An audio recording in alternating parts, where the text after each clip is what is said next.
नमस्कार दोस्तों, यह घटना है मध्य प्रदेश के एक हॉस्पिटल की, जहां एक व्यक्ति अपने सिर पर लगी चोट का इलाज कराने के लिए आता है। वहां मौजूद डॉक्टर उस आदमी की सर की चोट को देखकर हैरान हो जाता है, क्योंकि उसकी चोट की दशा को देखकर ऐसा लग रहा था कि मानो किसी ने इस आदमी के सिर में किसी ड्रिल मशीन से छेद किया हो, क्योंकि वह घाव इतना गहरा था कि उस व्यक्ति के सर की हड्डियां तक साफ देखी जा सकती थी। लेकिन फिर भी वह आदमी बेहद सहज था, मानो उसे चोट की वजह से कोई दर्द ही नहीं था। डॉक्टर ने उसकी यह दशा देखकर मजाक करते हुए उस आदमी से पूछा कि क्या तुम अश्वत्थामा हो? इतना कहते हुए डॉक्टर टे की ओर मुड़ा और जब वापस मरीज की ओर घूमा तो वहां कोई नहीं था। इस घटना को कई वेबसाइट्स और न्यूज एजेंसीज ने कवर तो किया, लेकिन इसके इतने अविश्वसनीय होने के कारण किसी ने भी डॉक्टर के इस क्लेम को एक्सेप्ट नहीं किया। लेकिन उस डॉक्टर की बात सच होने की पूरी संभावना है, क्योंकि हमारे इतिहास में ऐसे शख्स मौजूद है जो यह बताते हैं कि पृथ्वी पर आज भी ऐसे कुछ महापुरुष मौजूद हैं जो हजारों सालों से जीवित है और इंतजार में है विष्णु के 10वें अवतार कल्कि के। आज के इस वीडियो में हम इन्हीं 7 चिरंजीव के बारे में,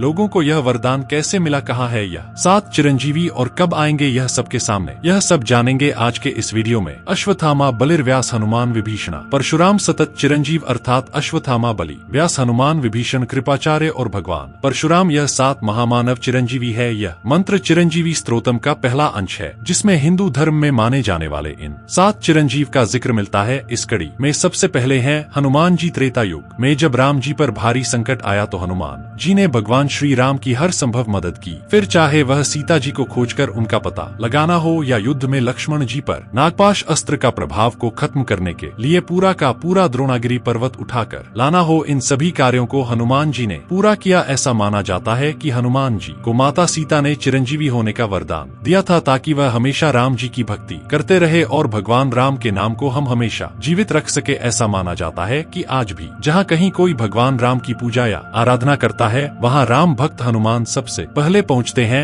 हनुमान जी वह पहले चिरंजीवी हैं जो आज भी जीवित हैं और विष्णु जी के 10वें अवतार यानी कल्कि अवतार का इंतजार कर रहे हैं। परशुराम जी जो कि खुद भगवान विष्णु के 6ठे अवतार हैं, एक और चिरंजीवी हैं जो कि आज भी जीवित है। स्वभाव से महाक्रोधी लेकिन ज्ञान और वीरता के सागर भगवान परशुराम ने पृथ्वी को क्षत्रिय जाति से विहीन कर दिया था। कल्कि पुराण के अनुसार युगों युगों से पृथ्वी पर मौजूद भगवान परशुराम ही भगवान कल्कि के जन्म के बाद उन्हें युद्ध विद्या देंगे और कल्कि युग खत्म करने में कल्कि अवतार का मार्गदर्शन वेदव्यास महर्षि वेदव्यास व तीसरे चिरंजीवी हैं जो आज भी जीवित, और ऐसा माना जाता है कि वह संभाला यानी ज्ञानगंज नाम की जगह पर रहते हैं। इस संभाला या ज्ञानगंज नाम के मिस्टीरियस शहर के बारे में माना जाता है कि मरिश्ता व्यास कल्कि अवतार के आने से पहले तक साधना में लीन रहेंगे और उनके आने के बाद अन्य चिरंजीव का मार्गदर्शन करेंगे। कृपाचार्य द्वापर युग में पांडवों और कौर के गुरु और अश्वत्थामा के मामा गुरु कृपाचार्य सप्तऋषि में से एक हैं। उन्हें अपनी साधना और तपस्या के बल पर चिरंजीवी रहने का वरदान मिला था। कृपाचार्य और उनकी बहन कृपी को राजा शांतन ने ही पाला था और आगे चलकर कृपाचार्य की बहन का विवाह गुरु द्रोणाचार्य से हुआ। गुरु कृपाचार्य को भगवान कृष्ण से यह आज्ञा मिली थी कि कलयुग के अंत तक वह इस मृत्यु लोक पर रहेंगे और कलयुग को जितना हो सके उतना सहनशील बनाएंगे। राजा बलि